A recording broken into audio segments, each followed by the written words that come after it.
This episode of Strictly Speaking with Bob Frantz is brought to you by Get More Tank. What is it? Get More Tank is a fuel catalyst that's going to save you money every single month on gas. Get More Tank is a tablet with active ingredients that add big mileage to every tank. Made in America, the Get More Tank formula has been used for decades by trucking companies and heavy industry. Now the Get More Tank formula is available to people like you and me. Get More Tank works in any gas or diesel engine, cleans your engine, lowers emissions, and you'll feel improved engine performance every time you step on the gas. Get More Tank works for cars, trucks, boats, motorcycles, four-wheelers, mowers, and blowers, contractors, electricians, plumbers, painters, lawn service companies. Get More Tank is going to save you money and extend the life of your engines. If you're an owner-operator running your rig around town or across the country, Get More Tank is going to save you money too. A 5-pack on sale only at getmoretank.com for just $22 plus shipping. Use promo code Bob and get 10% off of that. Save your money and get better engine performance at getmoretank.com. That's getmoretank.com. Hey, welcome in once again to Strictly Speaking here on True Blue. I'm Bob Frantz. Today we're talking about shots, and we're talking about vaccines more specifically, or things that used to be called vaccines that can't be called vaccines anymore because they changed the definition of vaccine. They changed the definition of immunology. I mean, they changed everything with what happened in 2020, didn't they? Well, one of the foremost critics of the vaccination world in which we live is our guest today in our studio. Dr. Sherri Tenpenny is an osteopathic medical doctor, board certified in osteopathic medicine with a proficiency certification in integrative medicine. She previously was a board certified physician in emergency medicine. She worked as a full-time emergency medicine physician and served as director of a level 2 trauma center for 12 years. Her authority in the field of vaccines, unparalleled. Over the last 25 years, she has invested tens of thousands of hours of research and writing time to expose problems associated with vaccines. Her expertise is widely recognized. She's a frequent speaker at national and international conferences and a regular guest on various media platforms, sharing her highly researched information on the importance of informed vaccine decisions. And because of her work and her position, she is also a frequent critic of those who have condemned her and the entire quote-unquote anti-vax movement. So let's welcome into our studio here at Strictly Speaking to Dr. Sherri Tenpenny. Well, thank you so much for having me, Bob. It's my pleasure. So I've had Malone on this program. I've had Dr. Peter McCullough on this program. I've had Steve Kirsch on the program, who is a founder of the Vaccine Safety Research Foundation, but it's you that I've been waiting for. One of the real OGs in this field. So really appreciate you coming in. Well, thank you so much. So we've got two things to congratulate you on to start. One of which we'll put off for a moment, and that is getting your license reinstituted, if you will, after they took your medical license from you. But the more important one to congratulate you on is your own health and your own recovery, because you have spent an awful lot of time, many, many months now, recovering from a stroke. So I am so glad to see you. You look fantastic. You look like you are revitalized. Tell us how things are going with that. Well, story. really well, actually. It's I've done the hard physical work, and God's done all the heavy lifting. That's what I say. Is that, and all the fans and friends and family and people that care about me, all the prayers that they sent up. God did the heavy lifting, and it's just been barely 7 months since I had the stroke. And yesterday, I was telling you before we went live, I went for a fairly long walk, and I mowed the yard and I pulled weeds, and I just got back from traveling to I went to Hawaii on a speaking engagement, and then I was in Austin, Texas, and then I was here, and it was really rigorous. And so, I mean, I really put the pedal to the metal, and everything was fine. I still have I was just being so grateful yesterday after I went for that long walk. It was almost 2 miles, and I thought, 6 months ago I couldn't walk down my driveway to get my mail. I mean, that's because I was really paralyzed on the left side. I had very little use of my left side in just 6 months. And so I've left no stone unturned. I've done all kinds of life changes and, changing my diet and exercise program. I told you I swallow 47 pills a day because I take so many supplements, which I ran out of when I was in Hawaii. And boy, I really felt a difference with that. And so I've still got a few little things to work on, but my goal was from the very beginning that by August 29th of this year, which will be a year, every symptom, everything will be gone. It'll be like, praise God, it's just behind me. So that's incredible. I mean, I don't know what I should expect to see from a recovering stroke patient, but you hear about the paralysis and sometimes the numbness of the face, the palsy kind of things going on. I don't see anything different. Are you suffering, or have you gotten progressively better over these last 7 months? Did you used to have that and now you're I had back? I had a little bit of facial droop on the side. When I get really tired, you can still see it a little bit. Okay. But I had no movement in my hands and no movement in my thumbs and Either hand. in my left hand. Okay. And so I continued to write my Substacks, and I was like typing just with my right hand, and I was like, this is unacceptable. This has got to stop. And so every muscle group that I isolated that just wasn't working, it's the weirdest sensation in the world when you look at a body part and it doesn't do what you want it to do. Like, for example, I couldn't do this. And I sat down. I mean, when you don't have any strength in your hands, they have you do grip strength Sure. and pinch strength. Well, I used to be a pretty accomplished pianist. So I sat down at the piano and I thought, I'm going to use my piano to see if I can get back to, because it's your brain, hand, and all this stuff. And Sure. I played a C scale, and when you go to do your thumb, nothing, nothing would move, nothing. And I said, now that's not going to be. And so I worked and worked and worked and worked, and I worked a lot with my leg. Getting one day I was sitting out in the backyard, and I thought, I can't like tap my foot on this side. It's just, well, that's just got to stop. So I sat out there all day, the entire day, until I could do both feet and tap with my toes and with my heels. And so, I mean, the word or the reason for talking about this is to encourage people who have had a traumatic brain injury, or they've had a stroke, or they've had some sort of thing that has affected their life. Don't give up. Don't give up. You can get better. I mean, they used to say that what you have from a stroke, what you in like 6 months, that's probably about as good as you're going to get. And then at 2 years, that's it. That's it. Well, I went to a brain neuro rehab program out in Provo, Utah, called Cognitive FX. And when I talked to the therapist there, they said, that's old school. That's not true. We have people that come in here that have had strokes 7 years ago, and they can't hardly walk, they can't hardly talk, and they may have improvements. So you can always improve. My doctor told me at the beginning, she said, do you know how far ahead of the curve you are? In 3 months, you're out on an airplane going somewhere. It's like, no, really? It's like, really? She said, yeah, usually people have a stroke, they go to a rehab center, they spend as much time as they'll do as much therapy as when their insurance runs out, they just stop. And then they're just like, well, stuff happens, and this is just the rest of my life. It's like, you can't be serious. This is not going to be a change in my life. It's going to change some of the direction in my life. And there's things that I do every day now that are a change of life that I wasn't doing before, about stretching and certain exercises and things like that. But I just want to encourage people that no matter where you are, if you don't like your state, change it. Do That's something about it. Get a home program. There's a great program that I used early on. It was from a company, actually they're out of California, but the name of the company is Flint Rehab, like Flint, Michigan. mhm. I thought they were from Flint, but they're in California. It's called Flint Rehab. And they have these things, they look like little hockey pucks that you do these exercises with. And they have a thing called it's called the music hand or the magic hand, would you put little things on the tips of your fingers, and then there's a computer thing that goes to your computer, and you play. It looks like a bowling alley coming, and you have to hit the color, and you have to hit the little balls before it goes into the cup. And when I first started it, I would get up from 15 minutes and just be woozy because you could tell. And then I thought, everybody should be doing this, whether they've had a brain injury or not. They Yeah. really should be doing programs. And I've gotten some games on my phone. There's one that's called Neuro Nation. That's just games that you just play every time, and they can get harder, and they score you. And there's probably 30 different games on it, and all of those things to re-challenge your brain, because when you get into your 60s, there's always something. Well, yeah, that's what I was going to ask you you. know. Aside from the brain injury, as you just pointed out, I mean, I don't know what all the causes of things like dementia that lead to Alzheimer's are, but is it true that those kinds of things, those kinds of mentally challenging games can help ward that stuff off, whether it's coming or 100%. not? 100%. There's a thing that's called MCI, which is minimal cognitive impairment.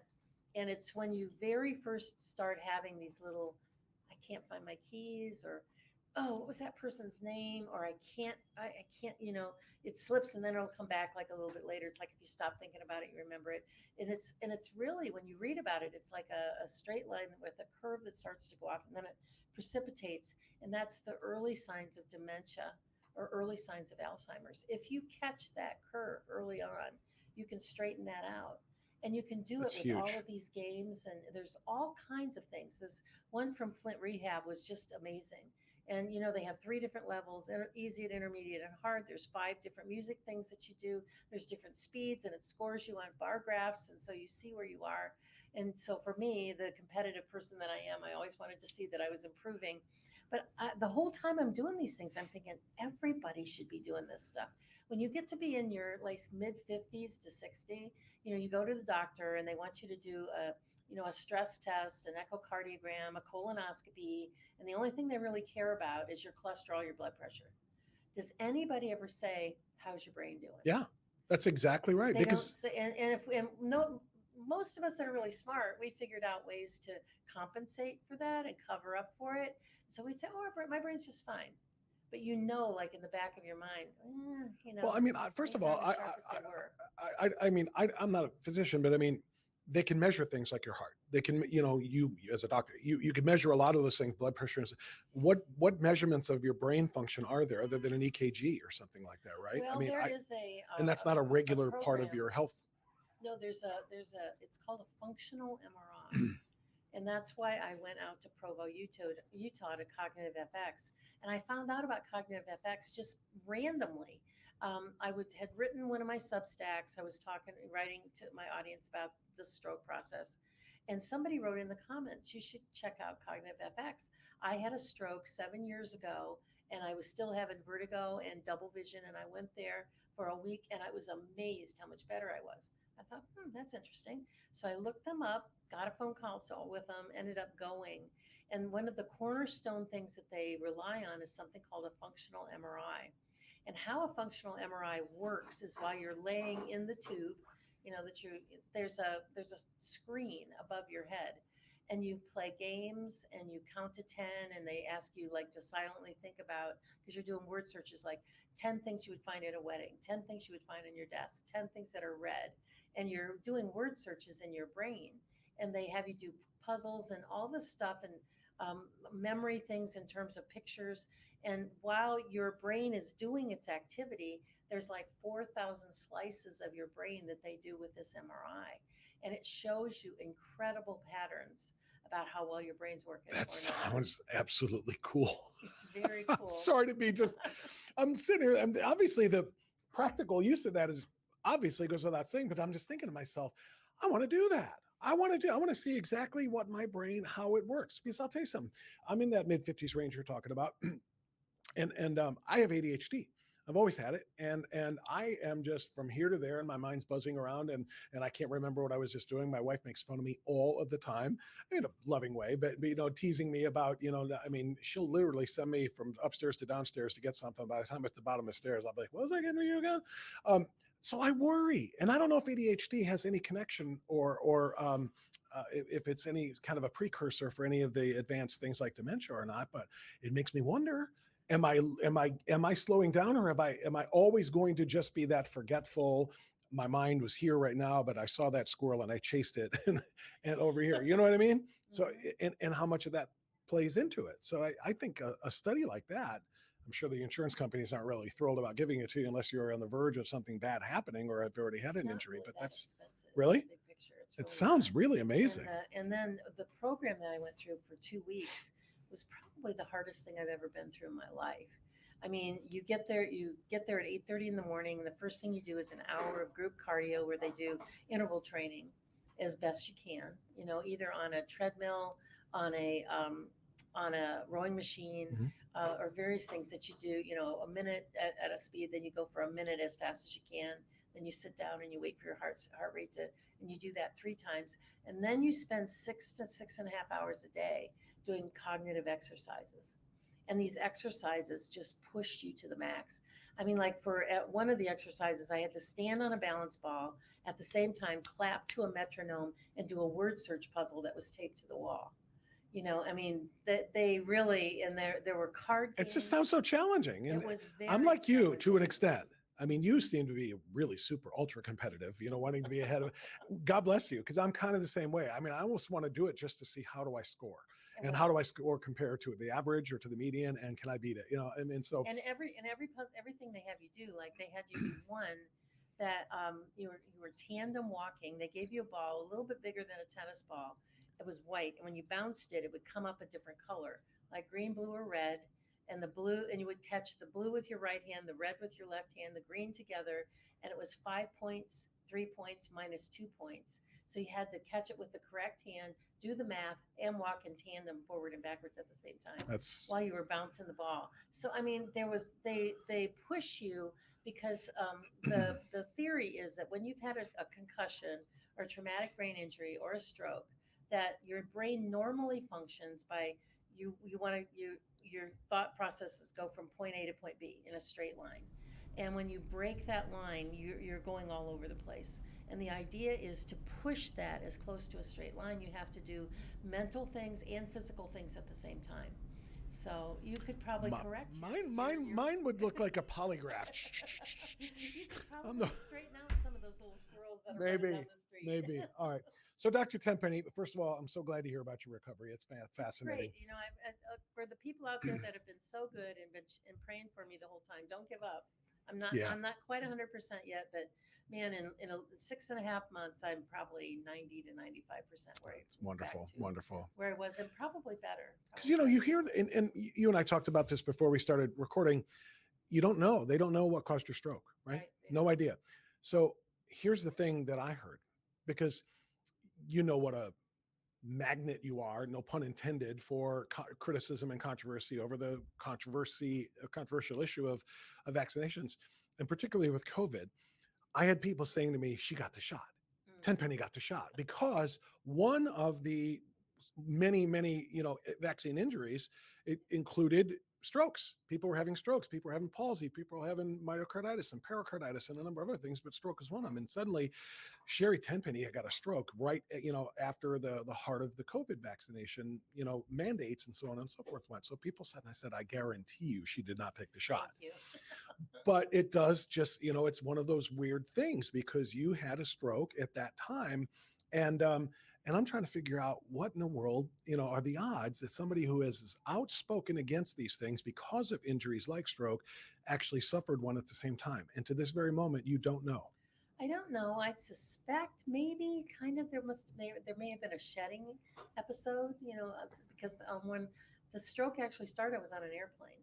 Really? And I was flying to Vegas to speak at a conference. And when I got off the plane, I had this weakness in my left leg, and it kind of came and went. And so I kind of think that maybe, I was sitting on the plane. There was some question about, gee, were you poisoned? I don't know. But at some point, you just kind of have to let go of that, Yeah. and you just go, well, it is what it is. I'm grateful that it was mostly in my brainstem, because your brainstem is where you have balance issues, Yeah. and that's what I still am struggling with a little bit. And the physical stuff, I mean, I just attacked that like a champ. I mean, the first day I was standing in the bathroom, I was going, how do I get this shoulder to work like this shoulder?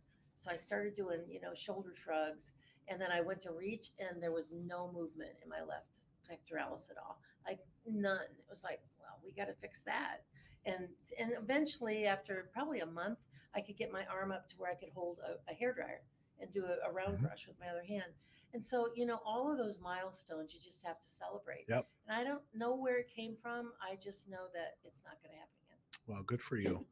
So, to the other thing you're most known for, which of course is this vaccine conversation. So, for many people, their first introduction to you, not for me, but for particularly here in Northeast Ohio, but you are known nationwide, and you have a very, very large following for all of the work that you have done. But for those who are watching who don't know a lot about Dr. Tenpenny, maybe their first introduction to you was 2021, when you testified before the Ohio State House about the COVID shots, and you gave some testimony which remains controversial to this day, and you are criticized for, about magnetization. So I want to play that. It's about a minute long, maybe, and then I want to talk about what this led to, including what what role this may or may not have played in them stripping you of your medical license, which you have recently had reinstated. So let's watch this for those who have never seen it. This is Dr. Tenpenny in 2021 testifying before the Ohio State House Committee. Go ahead. Being transmitted that's causing all of these things? Is it a combination of the protein, which now we're finding has a metal attached to it? I'm sure you've seen the pictures all over the internet of people who've had these shots and now they're magnetized. They can put a key on their forehead, it sticks. They can put spoons and forks all over them and they can stick, because now we think that there's a metal piece to that. There's been people who've long suspected that there was some sort of an interface, yet to be defined, an interface between what's being injected in these shots and all of the 5G towers. Not proven yet, but we're trying to figure out what is it that's being transmitted to these unvaccinated people that are causing health problems. So that became, I mean, to this very day, you just a week ago, at the time of our taping, it's been a week now, you had your medical license restored. And even in the story about the restoration or reinstatement of your license, they mock you in saying this person advanced these wacky, conspiracy theories and this lunacy about magnetization, working with 5G and so on and so forth. And I can't find anybody defending you. I can't find anybody saying, no, here's what she was talking about. Here's the science behind it. Here's the reality and blah, blah, blah. So first of all, is that what got your license suspended? And then second of all, I'll let you do them all together here. Tell me what you were trying to say in that video that has been so roundly criticized. Well, let's start with that. Okay. Because the reason that even came up was that one of the representatives on the panel there asked me a question. Now, I think we need to put this in context, right? The Pfizer shot came out in December of 2020. The J&J and AstraZeneca shot came out in basically January of 21. This is June of 21. Okay. So we're still really early on into this process. And one of the questions that she asked me was, have you seen any strange or unusual symptoms since these shots have come out? And then that's when I said, well, I'm sure people have seen all over the internet. And you played that portion where I said, you've seen people that they can put keys on them and coins and different things, and things are sticking. We don't know what's causing it, but somebody should look at it. I didn't say people are all getting magnetized. I've said there's a phenomenon that seems to be happening out there that someone needs to be looked at. And what people don't play is the question that she asked me, that she said, have you seen any unusual side effects? Well, I would call that an unusual side effect. So that wasn't something you were prepared to testify to. No. You were in response to something. Yes. Have you seen it? Yes. Because again, the way it's portrayed in most of the critical articles and presentations of you is that you were saying there's metal in those shots, and that metal is what's magnetized, and that's what's making these metal things or these metal objects stick to people, and that this metal agent or whatever it is in the blood right now. They're making it sound like this was your conclusion. No, see, that's the piece that nobody ever shows, is the little clip of the video ahead of time of when the representative, and I don't remember who the gal was. She had short black hair and glasses, and she was the one who asked me, have you seen any unusual side effects? And that's when I said that. So it was in response to that question. It wasn't that I went there to say, hey, everybody's getting magnetized, we need to stop this. And there's a couple things about that, Bob. Magnets and payloads and different nanobot technologies have been unequivocally proven now to be in the shots. There's a guy out of Israel that, in these shots, or yes, the COVID shots. Yes, and in shots to come. There's a gentleman, I'm blanking on his name right now, but he's out of Israel, that he talks about all the nanobot technology and how they can do nanosurgery and they can do all these things. I have literal textbooks at home that they talk about, that these little nanobot technologies that they have in the top of them, they have a payload. And it really is kind of started out to be a really cool technology where you have a payload of a chemotherapeutic agent. And externally, you can use a magnet to move that through your system to it where it goes to the tumor cell and opens the payload and delivers that chemotherapy unit right to the tumor, as opposed to systemically going through your whole body and making you so horribly sick. This exists right now? This exists right now. It's not in general practice, but there are entire textbooks written about it. So since it can happen intentionally for things like that, maybe to Right. help a cancer patient and find the way to get that chemo where it needs to be rather than putting it through the whole body and Right. ravaging the body, which is what many Right. people believe it is. So you're saying that because that exists, these companies may have included some of that tech in the shots. Right. And if you've listened to any of the things that Dr. Anna Mahelsia has done and a couple of her group of people that they're using dark field microscopy. I wish they'd use something a bit other than that, but they have been able to identify these nanobot technologies and that they do move. People have taken like vials of the shot and they've put music to it and magnetism to it because there's the graphene oxide that they feel has been in some of the shots. And and the whole thing with the 5G, there are actually papers published. I have a paper that's probably 20 some pages long, published about the external frequency interface with the COVID shots because of some of the things that were in them, particularly through um, the coatings and everything that was on the shots, the polyethylene glycol, all of the different things that are in there. Put that in layman's terms. I want to make sure I understand. What is the concern, or what were you referring to? And by the way, those were not together. A lot of, right? Because a lot of what I heard in response to your presentation that day was she is saying that the metal was being shot into the bodies by way of the COVID shots, and then the 5G was activating it somehow. Were those were two separate Two things? separate things. Okay, so one came after the other, not Yes. because they were linked, because I think that's the Correct. mistake a lot of people made. When we just played that, you very clearly, I thought it was very clear anyway, said, and oh, by the way, another thing that I have heard, which again would have been a response to the question you were asked. It is, and also by saying, what I also said, if you noticed, was I said people haven't proven this, Yes, but it's something that needs to be investigated. right. And instead, it was, sometimes when you're over the radar too closely, they have to take it and make you look I like an think you're idiot, right. I think you're right. you know? So take me through this again, dumb it down to my level when you talk about what 5G could have been doing, or what some of the things that you said have not been proven but need to be studied. What is it that they did? Well, when you think about the Internet of Things, the Internet of Bodies, all of the 5G and EMF technologies, when you really start to research the things that are happening with that 5G technology, and then you couple that up with some of the findings that they're now finding in the nanobot technology that is probably in some of those shots, the interface has been published and talked a lot about. And it's, again, I feel like it's, nobody wants to accept that that's true.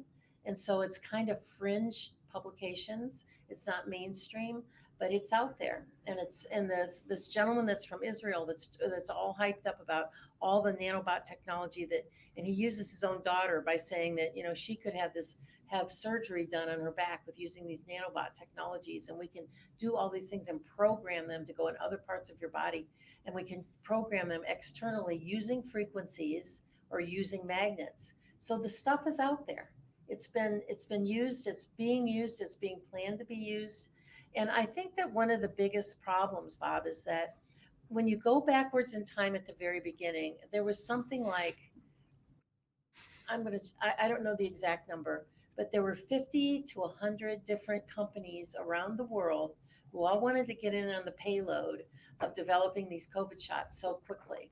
And so they looked at all the different companies, all the little smaller companies that were already developing vaccines.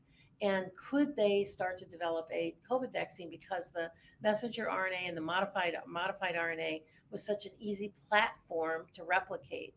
And when you listen to what Dr. Michael Yeadon had said of quality control from Pfizer himself, he said he's never seen any vaccines that have ever been created ever that were done in such hurry.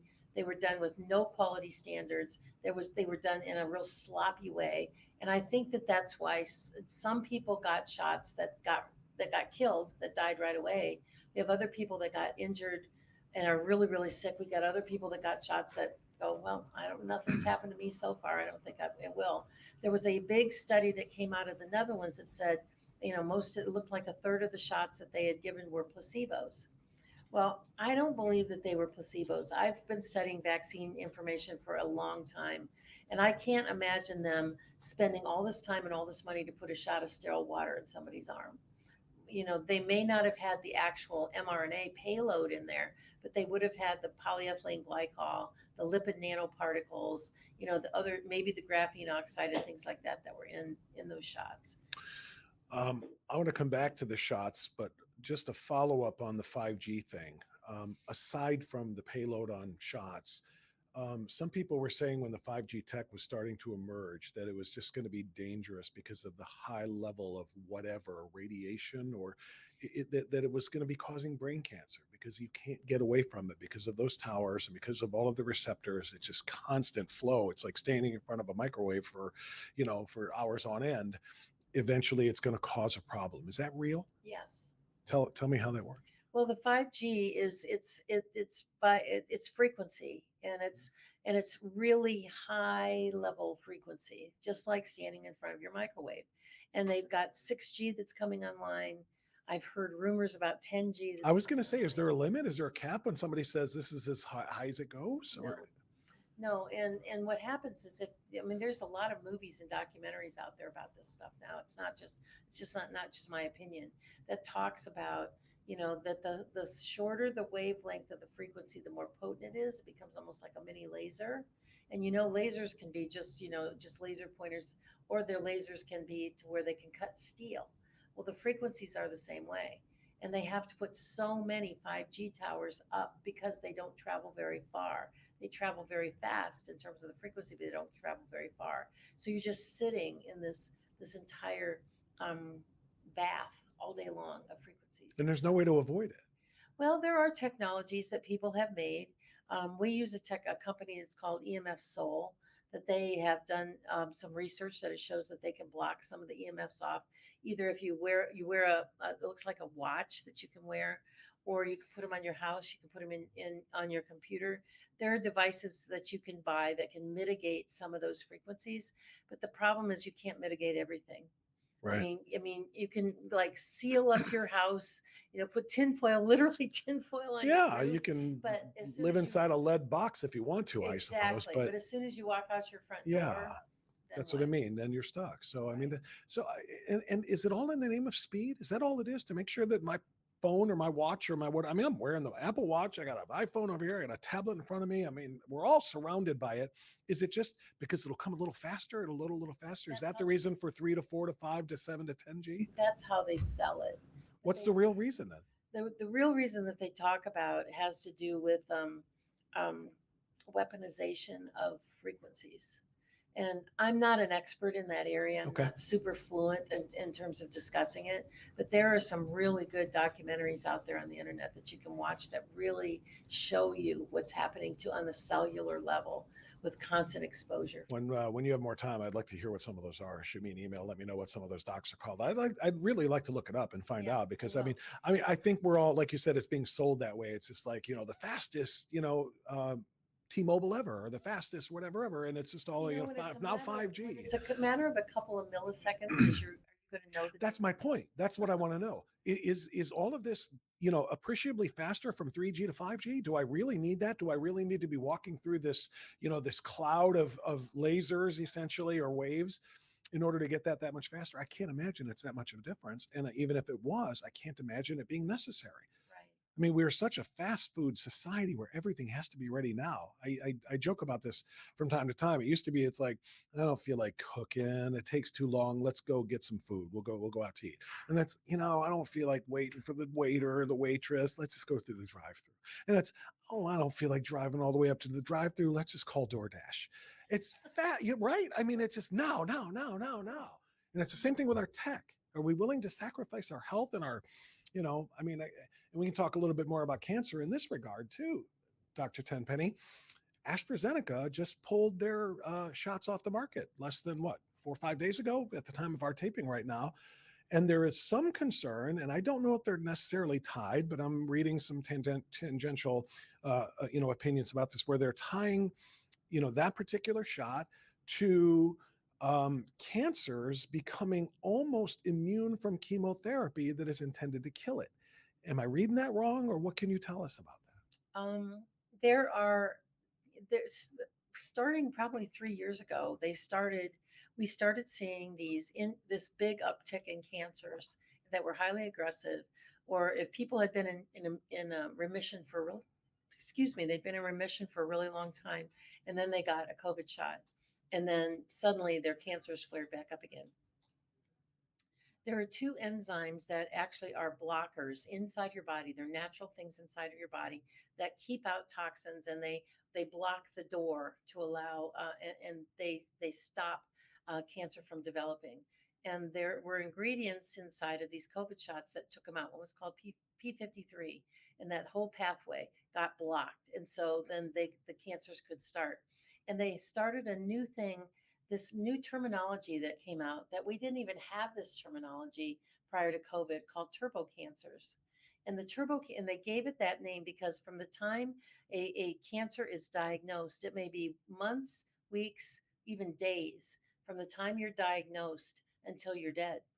And that the cancers are not, they couldn't get an adequate diagnosis, and none of the chemotherapies that were normally in line to treat these various types of cancers were working. And the cancers were really focused on testicular and prostate cancer, ovarian cancer, lung cancer. They are breast cancer, reproductive organ cancer is really at the top. There's a Dr. Macus out of Canada. He's an oncologist by training, and he's been tracking all of this and showing that, it's really, really bad. And these turbo cancers can start if you've had even one of the shots. And it's whether AstraZeneca pulled off the market, but you can see these turbo cancers with any of the other types of shots, whether J&J, which they took off the market a long time ago because of blood clots. The Pfizer is still hanging in there because they're still making money. Yeah, a lot of it. So that's a pretty astounding thing. And again, these claims, like you said, a lot of them are just conjecture. A lot of them are being studied. A lot of them are not been proven, but maybe in the process. And yet the people who don't want to hear about any of these things, they just want to trust that A, the government is always doing what's right for the people, that B, the FDA is certainly not going to do anything that puts people in harm's way, no matter how much money they might take from big pharmaceutical companies, but that the medical profession is always honorable, and that particularly the pharmaceutical profession is always honorable, always out to do the right thing. And anybody who questions it has to be canceled, which is my big lead up to, why did they take your license? They took my license just as a censorship thing. I mean, honestly, um, it when we had the hearing. Okay, let's back up to September of 21. So I did that testimony in June of 21. In September of 21, I got the first letter from them that they sent by certified, two by certified mail, one by regular mail, and the fourth of the same letter came by courier. So they wanted to make sure that I got it, and I did. That sounds pretty, they had something to share with you. I couldn't use an excuse. I never received it, right? I absolutely got it. And when I opened up the letter and I was flipping through it, it was 22 pages. And a lot of it were like clips out of podcasts that I've done and different things that I've written. And I'm flipping through it. I'm going, okay, what do you want? What do you want? I get down to the last page and it says, because of these things that you've said, we are hereby requiring you to have a mental status exam by a psychiatrist at University Hospital on such and such a day, such and such a time, and take $2,000 with you to pay the fee to your executioner, basically. And I started laughing when I read it. I literally started laughing. I thought, there's an awful lot of things that they can accuse me of, but being crazy isn't one of them. And so that night, Tom Renz he and I were speaking at a thing, and so I took it with me. And he kind of chuckled too. He said, they're asking you to go and have a mental status exam, and you're supposed to pay for it. So you're like paying your executioner. And so we, according to the Ohio Revised Code, we sent a response. Then they sent another letter and we sent a response. They sent another letter and said, you are hereby required to come down and have a hearing with us, and you're not allowed to bring your attorney. What? Yeah, it's like, well, the kind of violations. I'm thinking there's a constitution that might say otherwise. So we responded to that. There were four letters altogether, but there was a group of letters, and every single one we responded to. And then they said, well, we need to have a hearing about suspending your license. And Tom had said to me all along, he said, listen, we have cooperated with them. We've responded to them. And just because they didn't like the answer doesn't mean that we didn't respond. So we go to this hearing on August 8th, I guess it was. And it's an interesting phenomenon. I'd never been before the state medical board before, and I hope it doesn't happen again. But they kind of sit sort of like a Senate committee. They're up here and you're down here, Yeah. little peons, down on the floor. And two gentlemen read a prepared statement into the record. I don't remember the first one, but the second one, the gentleman said, "We're not here because of Dr. Tenpenny's position on vaccines. We're not here about what she said about people becoming magnetized. We're not here because of what she said about 5G. We're here because she has failed to cooperate with our investigation. And because she has failed to cooperate with this cooperation with this letter that they sent me that had 33 incriminating questions." Which was all about those things that they said that's not what we're here for. Right. So we're not here for all of these things that we sent her 4 different copies of to make her respond to go get a psych eval.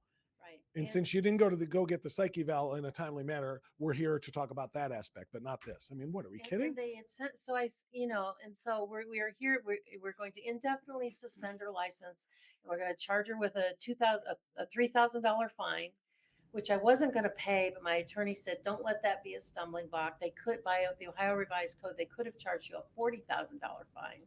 So, okay, I'll pay it. And I said, I said, well, okay, that was the 1st of August, the end of August, I had the stroke, and then I had more important things to deal with than my medical license at that point in time. But at the end of the year, at the end of 23, so this was in 21, so at the end of 23, I started having to fill out a few forms for different organizations. And one of the questions was, "Are you under investigation by your state medical board?" Which I had to say yes. Mm-hmm. And then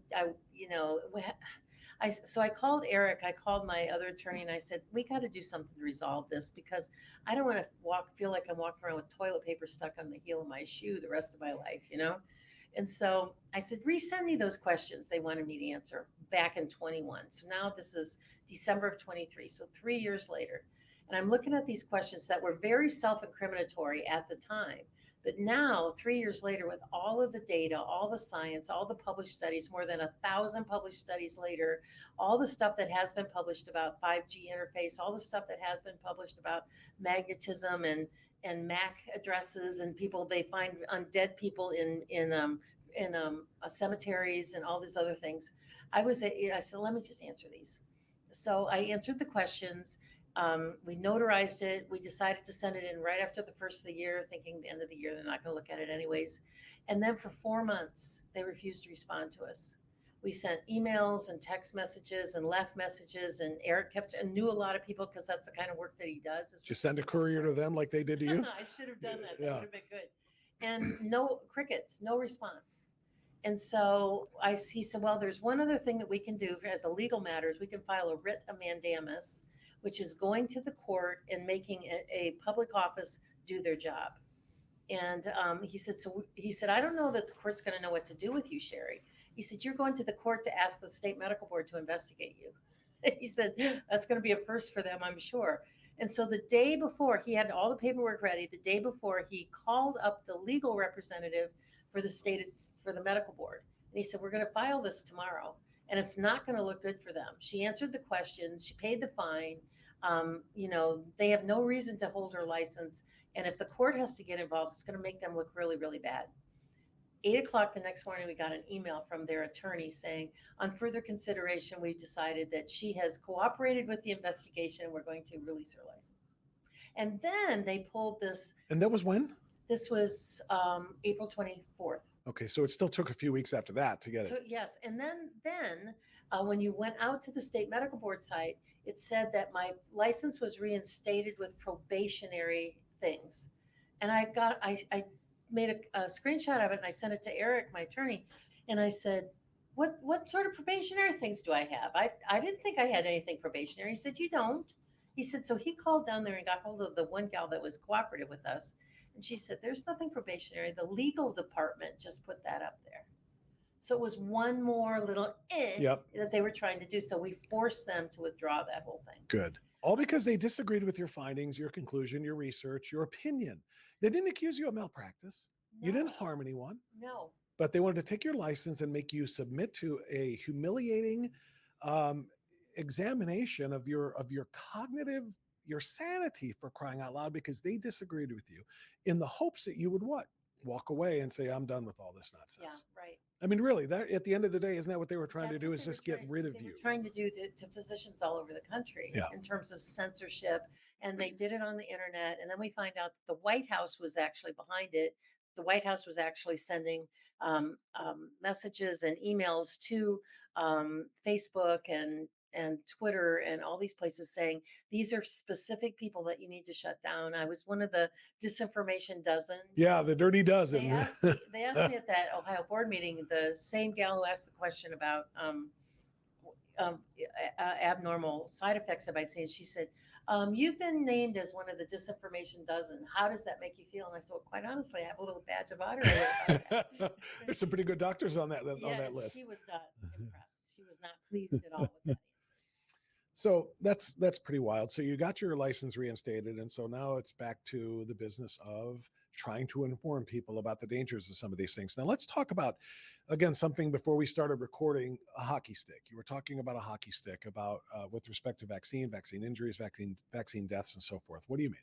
You know, in July of 21, I did a very large, well-attended webinar called The 40 Mechanisms of Injury, How the COVID Shots Can Make You Sick or Kill You. Because by July of 21, I had identified 40 different mechanisms or ways that the shots could adversely affect your health or kill you, with like the myocarditis and the strokes and the blood clots to your lungs and all these things. And so it was during that time when I did a lot of interviews, Bob. I mean, I was like, you know, right at the very beginning of this, I looked at my television and I was listening to, like everybody was, to Trump and Birx and Fauci all up there doing their little daily thing. We have to talk about Birx, by the way. Yeah, we could do that. And I said, okay, Lord, what do you want me to do with this? I mean, I've been doing vaccine stuff for 23 years or 20 years at that point. What do you want me to do with this, Lord? And I clearly heard him say in my spirit, carpet bomb the neighborhood. What does that mean? I had to look that up. I didn't know what that meant. And I knew it was a military term, but beyond that, I didn't know. And it means to spread out information or bombs, in this case, as widely, broadly, and with the intent to kill it and as quickly as you possibly can. So I said, well, okay. So I called up Michelle, my assistant. I said, but not Buttercup. We were in for quite a ride here. And I did over 600 interviews in 18 months. And you know what that's like. I was doing 5 and 6 and 7 interviews in a day, telling people about all this stuff. And during that time, and then I did the 40 Mechanisms of Injury course, people would say to me, so when do you think all these deaths are going to start, Dr. Tenpenny? You keep talking about all these people that are going to die. And I said, 3 to 5 years out from when people got their last booster. And I would say most people did it at the very beginning, right? 2 shots and a booster. That was like fully vaccinated. Well, we're at 3 to 5 years out we're 3 years out from that. That would have been like 21. So 22, 23, 24. Mm-hmm. And we're starting to see this death thing go up. Ed Dowd talks about it a lot. He talks about the death rates. He talks about the disability rates that we're starting to see, the death toll, the above normal deaths in all countries here, the United States or the United Kingdom, Wales, Ireland, Germany. They're all reporting like in exponentially number of more deaths since the COVID shot than with their baseline of normal. But they're not doing autopsies on all these people. No, they're right? they're just counting deaths. But the only thing that is equal all across the board is the number of shots that they got. And so 3 to 5 years is where we're going to start to see that. We're already seeing the death rate amongst children being like hugely higher than ever before the shots came out. And the death tolls that are in the UK that they are reporting are really, really high. I'm sorry I don't have those numbers right off the top of my head, but I've read them primarily in the expose, which they do incredible research work.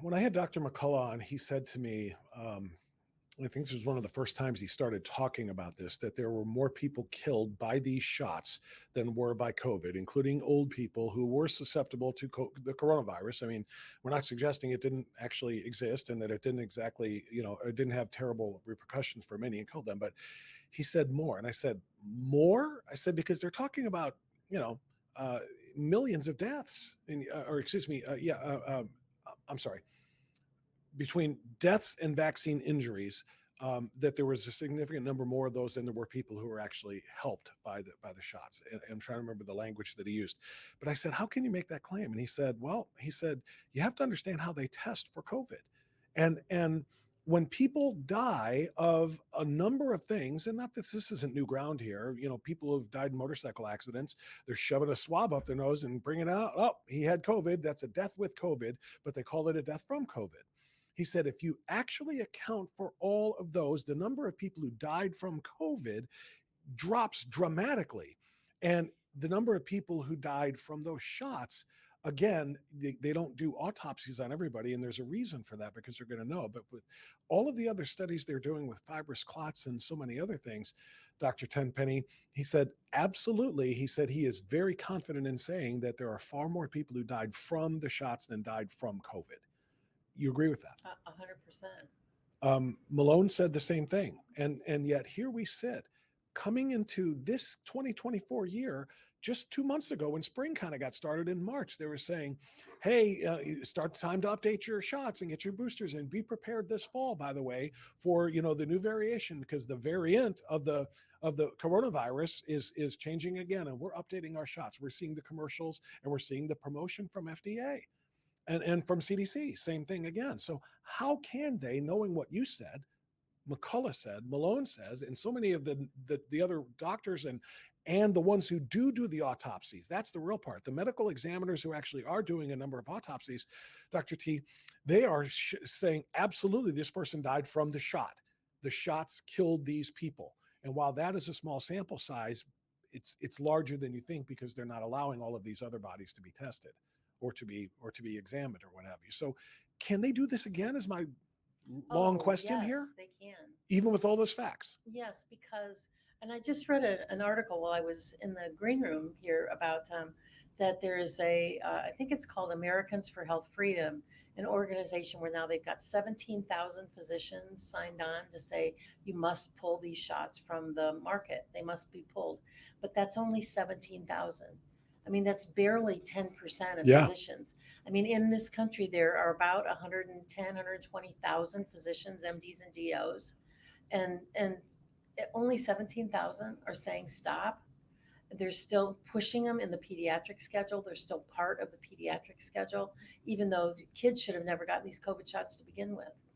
They will keep pushing this because that's the agenda. Why? Are these physicians all bought into it, or are they just bought? I think some of it is they're just bought, and I will tell you why. It's not that people are necessarily stuffing dollar bills in their pocket, but they are W-2 employees that have a boss, and their boss is the big hospital institutions, and they are to go lockstep with what the hospitals say.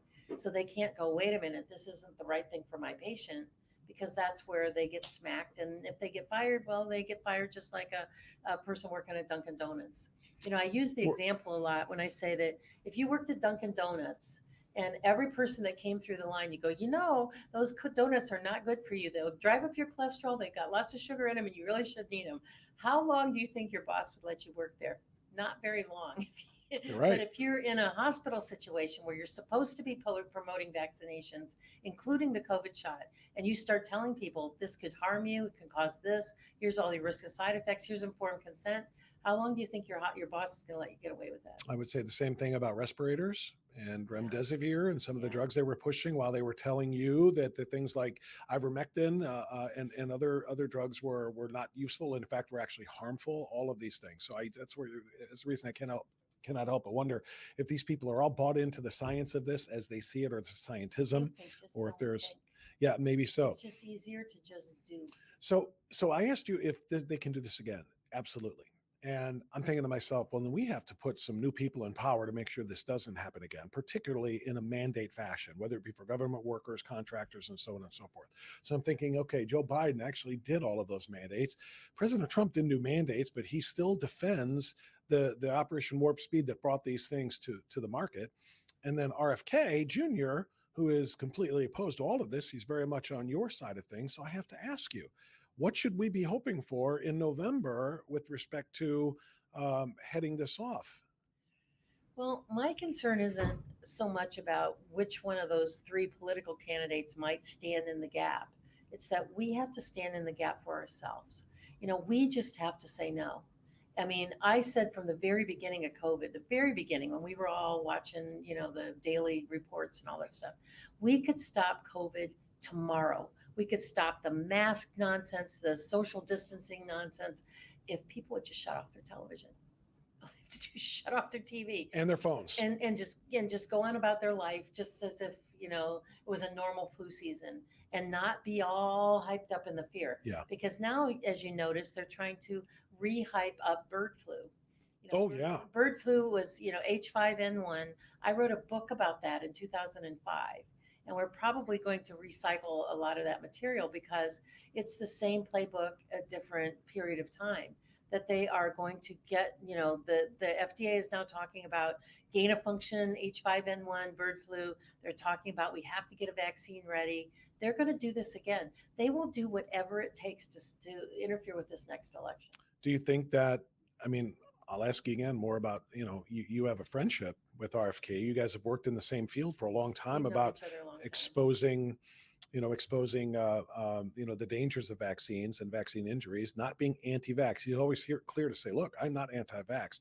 I'm anti-vax on anything that has not been tested for the long-term requisite period of time in a big enough sample size to know exactly what the potential side effects are. And I think you're the same way. You're not anti any vaccine ever, but you want to make sure everything is verified safe before you go and support something. So should you be, or are you in Camp Kennedy? Oh, I'm not going to answer that. Okay. You don't have to. And the reason I don't want to answer it is because I'm in a position, kind of like you, but I'm in a position where I've got a pretty large audience, and I just find that everything about Trump and Kennedy and Biden is so polarizing. Yeah. And you're going to make somebody mad. And at this point in time, I really want to keep our little collective together. I mean, we do such a good job at shooting each other in the back. It's like why the big guys, why the mainstream media don't pay much attention to us. They don't have to shoot us. We shoot each other in the back. It's true. We're constantly, this health freedom group is trying to suddenly be a self-declared whistleblower and take that health freedom group out. And there's so few of us in our side of the camp. Yeah. We need to try to maintain unity and to get people geared up for, kind of say, fool me once, shame on me. Fool me twice, not going to happen. And I'm not going to allow all this fear and all this angst and all these things to come up again. Dr. Tenpenny, I want to wrap up our conversation. I wish we had another hour, by the way, because we didn't even scratch the surface. But you've got a book. Did you write this book? I did. No, I know you wrote the book. The rest of the question was, did you write this book while you were recovering from your stroke or since the recovery of the stroke? I wrote probably a third of it. Walking with God. Yeah, there it is. Put it up on the screen. Walking with God by Dr. Sherri Tenpenny. Go ahead. Actually, I write 2 Substacks a week. One is called Eye on the Evidence, which is really very medical and very technical, a lot of links. And that comes out on Saturday, and it's drtenpenny.substack.com. Mm-hmm. And then I write one that comes out on Sunday called Tenpenny Walk with God, tenpennywalkwithgod.substack.com. And so I was writing it a lot of it during COVID as an inspirational sort of thing that, the Bible says, almost 300 times in one way or another, fear not. So I was really trying to encourage people to let go of their fear. Don't bow your knee to God. Don't bow your knee to the pharmaceutical gods in order for the pharmaceutical gods to take away your fear. That's not how it works. And so I started writing this during COVID, actually about 1.5 years ago. And then I wrote another, probably about a third of it since I had the stroke.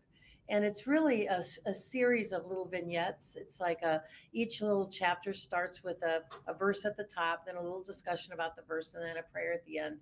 So it's meant to be, that's why it says Inspirations Book 1, because Book 2 is going to come out around Father's Day. Wonderful. And so it's going to be just a real way to, it's a usable book. It's something that I think people will have around for a long time, that if they just want a little 3-minute inspiration, that they could just read that and get into the space of saying, yeah. It was funny because I don't know if you've ever written a book, but you go back through it and you read it and you edit it and you read it and you edit it and you read it and edit it. By about the third time through it, I thought, this is really good. And I felt like I wrote it more for me than for anybody else. And I said to another fellow author of mine, they said, yeah, at the end of the day, that's kind of what happens. You tend to write what you think and how you process things. So if you don't follow my Substack, please follow it. It's free. It comes out on Sunday. It's called 10 Penny Walking with 10 Penny Walk with God.substack.com. Eye on the Evidence, which is 10 penny dr10penny.substack.com, comes out on Saturday. They're free. I don't believe in paywalls. I mean, if people want to donate something to support the work, that's one thing, which I'm very grateful for. But if I'm going to spend a lot of time writing something, I want people to read it. I want to put a paywall up there. Yeah. So and to answer your question, no, I've not written a book because I have ADHD. It was a bucket list thing of mine. I kid you not. When I was an English major in college, that I wanted to write a book. I actually wanted to write several books. And anytime I sit down to say, okay, now it's time to really start getting to work, I get sidetracked by something. Your Twitter handle is Busy Dr. T. Is it right? Busy Dr. T. And that's kind of me. I'm like, I can't focus on this long enough to actually put anything of substance down because I got to go do this and I'm going to do that and I got to do this. By the time I get to the 8th thing, I was like, what was I doing again? A few weeks later, I said, oh yeah, I was going to start working on a book. So I can't do it. You did. It's on that webpage. Oh, well, it was up there a moment ago. There's an order now. Yeah, order your copy today. That is on the homepage for Dr. Tenpenny, which is dr10penny.com. You've got so many things that really underscore your Busy Dr. T on Twitter/X. Tenpenny IMC is a great place on Facebook. Busy Dr. T to follow her on Twitter/X. Substack, you just mentioned Dr. Tenpenny, and then Walking with God. 10 Penny Walk with God. 10 Penny Walk with God is the other one. The podcast is the 10 Penny Files. And then again, all of it can be found on the webpage or links to it from dr10penny.com. I do 7 podcasts a week. And so I don't know. I don't get it. I can't even imagine how you're scheduled. I do 3 on Monday and 3 on Tuesday and 2 on Thursday. Wow. So it's and you still manage to run clinics too. Yeah, and I run lots of clinics. And so if I have, they say, behind every great man is a good woman. Well, behind every successful woman is a great team. And so I've got a great team that I give a lot of credit to for keeping all elements floating here. Well, I'm so glad that you're doing what you do. Thank you for visiting with us. We'll have to do it again because we didn't even get to chemtrails versus contrails and a lot of other things that our environment are not necessarily they're questionable. Let's put it that way. And about our food. And our food. Thank you. Between our food and the waves we're walking through and the whatever in the heck we're being sprayed with and everything else, there's a lot of things to discuss. We'll do it again another time, but thank you for coming in. Thank you so much, All right. Bob. That's Strictly Speaking for today. Thanks for watching. We always appreciate when you do. And again, share Dr. Tenpenny's information and share this episode with people in your social circle. Anybody that you think will find value in what we're doing, make sure that they know we're here. Thanks for watching. We'll see you next time.